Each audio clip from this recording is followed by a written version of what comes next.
En marge des phénomènes charismatiques. Baptême et plénitude du Saint-Esprit selon le Nouveau Testament. Jean-Jacques Dubois. Ouvrage à télécharger en PDF ou en e-book à la Maison de la Bible. Audiobook. Introduction. Le fond du problème. Si la Réforme a remis en lumière l'autorité unique des Écritures, la grâce comme seule base du salut, la foi comme seul moyen d'accéder à la grâce, la fin du XIXe siècle a vu une sorte de redécouverte de la personne et de l'œuvre du Saint-Esprit. Des livres entiers ont été consacrés à ces sujets vitaux, et beaucoup de chrétiens ont cessé d'ignorer qu'ils étaient les temples de la personne ineffable du Saint-Esprit de Dieu, esprit qu'ils avaient jusque-là traité peut-être comme une influence ou une émanation divine. Cette revalorisation de la personne du Saint-Esprit, de sa présence en l'homme et de son action sur l'homme fut incontestablement une bénédiction, qui suscita la colère de celui qui a décidé, dès l'origine, de « pourrir » entre guillemets toutes les bénédictions, puisqu'il ne peut les détruire. Ainsi, ce qui était une bénédiction est devenu, par la confusion doctrinale dont Satan est l'auteur, un sujet de division. N'est-il pas triste et paradoxal de constater que celui qui unit le corps de Christ, Dieu le Saint-Esprit, se trouve être, par l'intervention du menteur et du séducteur, un thème de controverse incessante entre enfants de Dieu? Comparez Éphésiens 4 versets 3 à 4 que nous lisons. Vous efforçant de conserver l'unité de l'esprit par le lien de la paix. Il y a un seul corps et un seul esprit, comme aussi vous avez été appelés à une seule espérance par votre vocation. Je tiens donc à déclarer ici que cette analyse n'est pas dirigée contre des personnes, mais qu'elle cherche plutôt à cerner les causes de cette division et à les réduire. Nous ne sommes pas de ceux qui éprouvent une sorte d'allergie au Saint-Esprit et qui, par crainte d'aller trop loin, se maintiennent dans une réserve qui attriste Dieu et le limite dans son action. Nous souhaitons au contraire que le Saint-Esprit envahisse toute la maison, prenne possession de tout notre être. Mais, nous ne pouvons ignorer, ni taire, ce que parfois l'on attribue faussement au Saint-Esprit, avec la volonté arrêtée de méconnaître la réalité des phénomènes de contrefaçon. Si c'est un péché de minimiser la personne et l'œuvre de l'Esprit, refusez les avertissements de l'Écriture au sujet des esprits en est également un. L'apôtre Jean nous a donné cet ordre.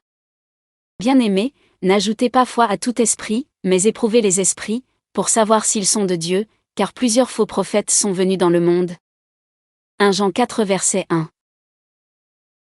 Qu'il soit donc bien entendu que nous ne voulons rien retrancher de la vérité révélée de l'Écriture, ni y ajouter quelque chose, pas plus que nous ne voulons mettre des bornes à l'efficace du Saint-Esprit, par laquelle Dieu peut faire infiniment plus que ce que nous demandons ou pensons. Comparez Éphésiens 3 verset 20. Le problème, au fond, repose sur la méconnaissance du rôle initial et fondamental du baptême de l'Esprit dans la vie chrétienne et de la confusion entre deux expressions bibliques différentes, baptisé de l'Esprit et rempli de l'Esprit. La première se trouve dans l'important passage de 1 Corinthiens 12 verset 13. Nous avons tous, en effet, été baptisés dans un seul esprit, pour former un seul corps, soit juif, soit grec, soit esclave, soit libre, et nous avons tous été abreuvés d'un seul esprit. Passage sur lequel nous reviendrons plus loin, la deuxième est plus fréquente, on la rencontre dans plusieurs passages de l'Évangile selon Luc et des Actes, et, sous forme d'une injonction, dans Éphésiens 5 verset 18. Soyez, au contraire, remplis de l'esprit. Ce n'est pas toujours le cas, mais en général, les milieux pentecôtistes mélangent ces termes comme s'ils étaient synonymes. Or, comme nous le démontrerons plus loin, l'expression « baptisé de l'Esprit » s'applique à tout enfant de Dieu, puisqu'elle se rapporte au point de départ de la vie chrétienne, fait avéré et définitif, alors que l'expression « rempli de l'Esprit » porte sur une expérience sujette à une évolution, positive ou négative, en fonction de l'attitude du croyant. L'obéissance conduit à être rempli de l'Esprit, tandis que la désobéissance attriste et éteint l'Esprit. N'est-il donc pas fâcheux, en employant dans une fausse acception l'expression « baptisé du Saint-Esprit » ou « dans le Saint-Esprit » de faire croire à des chrétiens qu'ils ont découvert la panacée. La panacée consistait autrefois en un remède universel capable de guérir tous les maux aussi bien corporels que mentaux. Au sens figuré, il signifie une solution miracle à un problème. Et de leur faire croire qu'ils se sont élevés sur des sommets, dont ils pensent qu'ils n'en redescendront plus jamais? Leur illusion est d'autant plus profonde qu'ils possèdent ce qui, à leurs yeux, est le signe infaillible de cette seconde bénédiction, à savoir le parler en langue. Tout lecteur honnête peut évaluer les tristes conséquences d'une doctrine vicieuse à la base, doctrine qui départage les chrétiens en deux classes, les baptisés et les non-baptisés, dans l'esprit, et est en elle-même une contradiction puisqu'un chrétien est par définition un homme baptisé de l'esprit, sinon il ne ferait pas partie du corps de Christ. La Bible enseigne seulement et simplement que l'homme qui croit en Christ pour le pardon de ses péchés est baptisé de l'esprit. Ensuite elle exhorte cet homme né de nouveau à être rempli de l'esprit. Remarquez qu'aucun verset de l'Écriture n'exhorte le chrétien à être baptisé de l'esprit, ce qui serait un non-sens. De plus, aucun passage des Épîtres ne nous permet d'ériger le parler en langue en signe du baptême ou de la plénitude de l'esprit. Éphésiens 5 versets 18 à 21. Ne vous enivrez pas de vin, c'est de la débauche. Soyez, au contraire, remplis de l'esprit, entretenez-vous par des psaumes, par des hymnes, et par des cantiques spirituels, chantant et célébrant de tout votre cœur les louanges du Seigneur, rendez continuellement grâce pour toutes choses à Dieu le Père, au nom de notre Seigneur Jésus-Christ, vous soumettant les uns aux autres dans la crainte de Christ. Ce passage que nous venons de citer parle en effet de la plénitude et de ce qui la caractérise, ne mentionne pas le don des langues, et le chapitre 12 de la première épître aux Corinthiens, qui affirme que les chrétiens ont été baptisés de l'Esprit pour former un seul corps.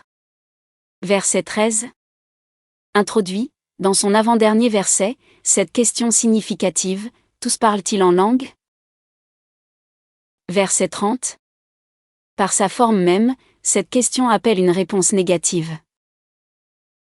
Ainsi, quiconque veut rester dans les limites de l'Écriture ne peut faire de ce que l'on convient d'appeler seconde bénédiction ou seconde expérience de grâce, un article de foi, ni du parler en langue, le signe du baptême ou de la plénitude de l'esprit. Ces doctrines ne sont pas dans la Bible. Dans les commentaires de cette vidéo, nous mettons les liens de téléchargement gratuits d'autres ouvrages contre les dérives et errements du renouveau charismatique, du pentecôtisme, le danger extrême du parler en langue, pouvant mener à une forme de démonisation, d'invasion démoniaque pour ceux qui s'y livrent et s'y soumettent, et une conception mensongère, erronée et falsifiée du Saint-Esprit. Le téléchargement se fera à partir du site internet médiathèquechrétienne.fr.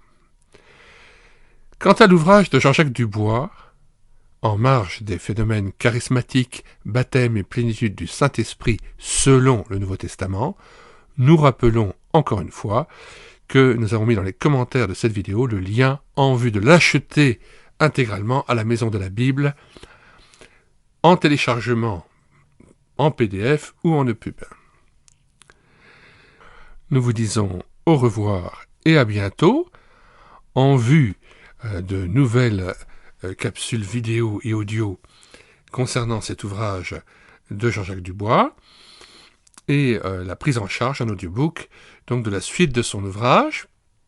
Nous invitons aussi à vous rendre sur le site internet médiathèquechrétienne.fr afin de faire votre miel des 970 ouvrages que nous avons déjà pris en charge, que nous avons numérisés et mis à votre disposition.